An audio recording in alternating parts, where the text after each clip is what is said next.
Olá, sejam bem-vindos ao módulo de elaboração de projetos. Eu sou Alice Viana Soares Monteiro e hoje estou aqui para conversar com vocês sobre uma das fases mais importantes do processo de planejamento do nosso gerenciamento de projetos, que é a estrutura analítica do projeto, mais conhecida como EAP.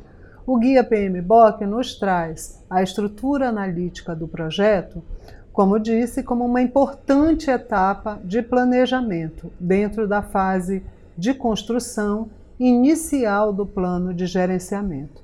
Então, essa EAP, ela procura demonstrar de forma hierárquica, gráfica e visualmente o detalhamento de todos os pacotes de trabalho que vão integrar o escopo do nosso projeto.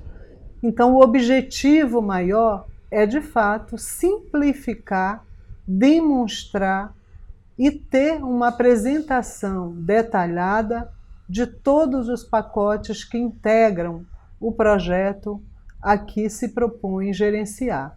Quem constrói a EAP é o gerente de projeto, e o ideal é que essa EAP seja construída com a participação coletiva de todos os integrantes, ou pelo menos da equipe que está concebendo inicialmente o termo de abertura do projeto.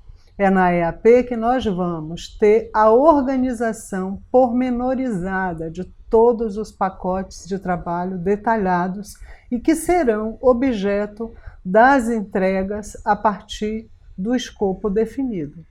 Relembrando que essa é uma fase da iniciação do projeto, onde no nosso termo de abertura deve constar a EAP.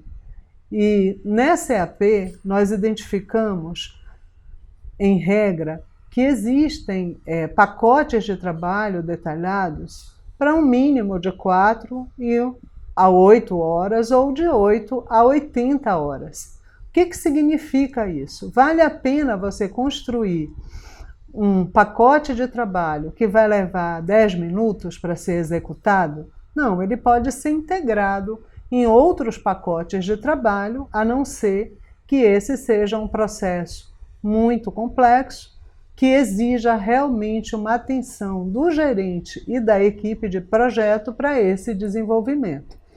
Então, nós vamos observar que nessa estrutura analítica do projeto existem 3 tipos de estruturas. Quais são essas estruturas? Nós vamos passar a detalhar a partir de então. Então, uma das estruturas identificadas ou tipos identificados de EAP é a EAP funcional.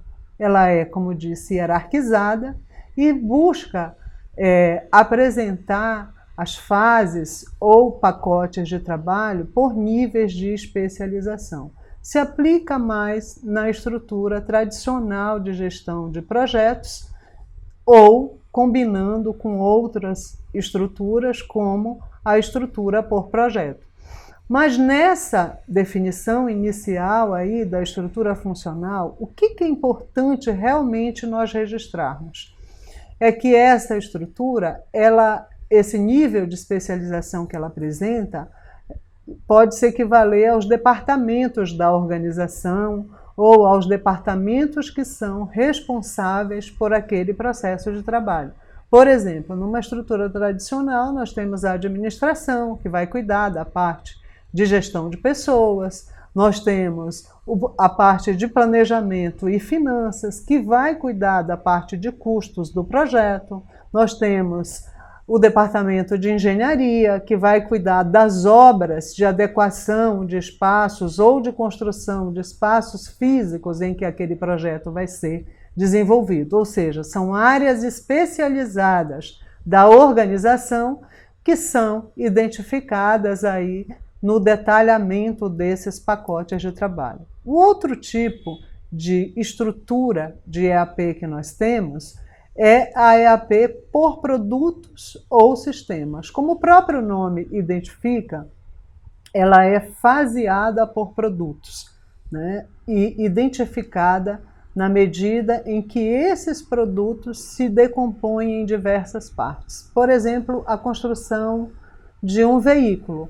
Um veículo você leva em consideração a construção da parte elétrica, a identificação, né, de todos os itens de conforto, a construção do motor, e assim cada produto tem a sua cadeia de produção desenvolvida nesse pacote de trabalho. Lembrando também que mesmo na estrutura por produto nós temos, né, uma estrutura hierarquizada. O que significa isso? É porque a EAP tem que ser tradicional?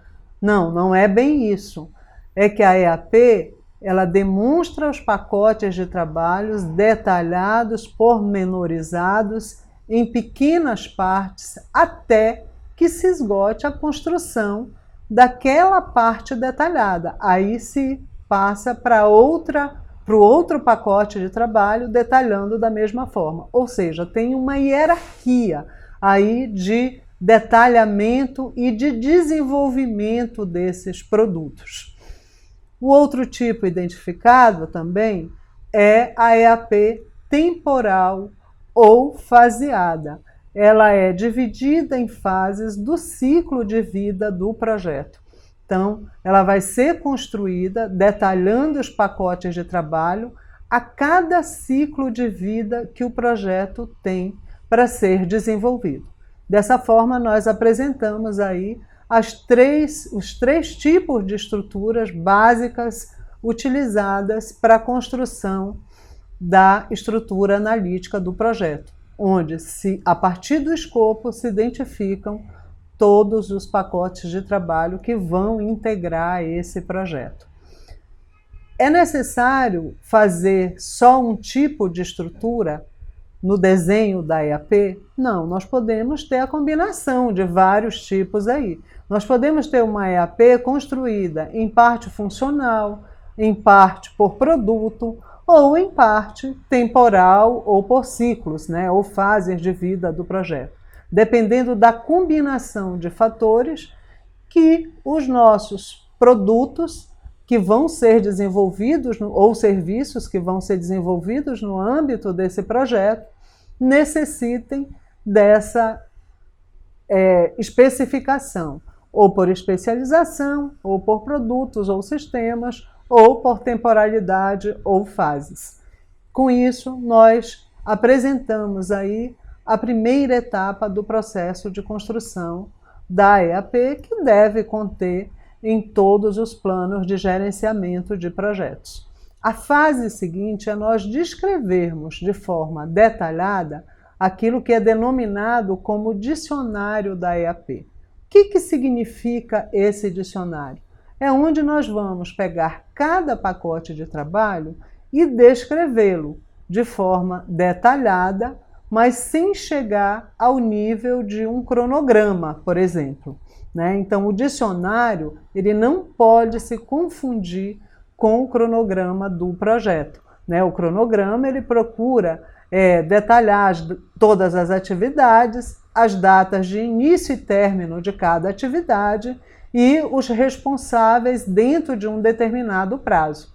Já na EAP, não, nós procuramos apenas detalhar os pacotes de trabalho que integram, né, o escopo do produto do projeto. Então, nós vamos passar agora a apresentar para vocês um exemplo do que é, de fato, essa estrutura analítica do projeto que o Guia PMBOK nos apresenta. Então, na figura que nós vamos apresentar agora, nós vamos exemplificar claramente, de forma simplificada, todo o processo de desenho ou de construção da estrutura analítica do projeto.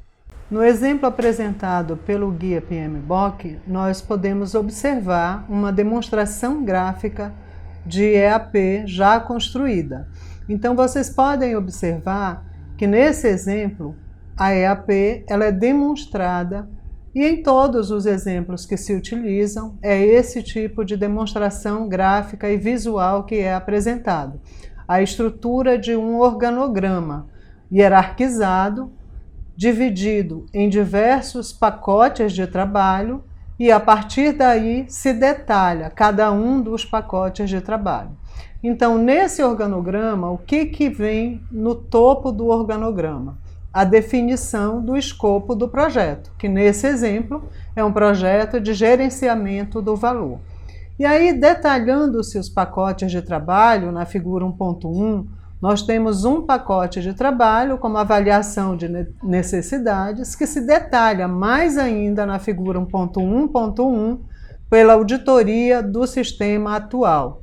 Na sequência, se tem um outro detalhamento de um novo pacote de trabalho, que é a identificação dos componentes do sistema, e na figura 1.1.1.2, análise desses componentes. Um outro exemplo de detalhamento é o item 1.1.2, que tem-se a determinação dos requisitos como parte de um detalhamento do pacote de trabalho desenvolvimento de padrões. Aí se tem, na figura seguinte, a análise de lacunas, como um dos pacotes já detalhados, e a identificação de mudança nos requisitos. Sequenciando, temos um outro macro pacote de trabalho, que é engenharia de sistemas, que se decompõe em vários outros pacotes, como o desenvolvimento dos requisitos do sistema, a identificação de alternativas, a análise de alternativas. E tem-se o pacote de gerenciamento de projetos. Assim, nós temos a figura ilustrativa do desenho de um EAP, compreendendo aí todos os conceitos apresentados a vocês, onde ressalta-se a importância dessa etapa de trabalho como uma fase fundamental do planejamento e que vai sequenciar as demais atividades que serão desenvolvidas no âmbito do plano de gerenciamento do projeto. Então, nós ficamos por aqui em mais esse módulo da aula de elaboração de projetos. Eu agradeço a participação e aguardo vocês no próximo módulo. Obrigada!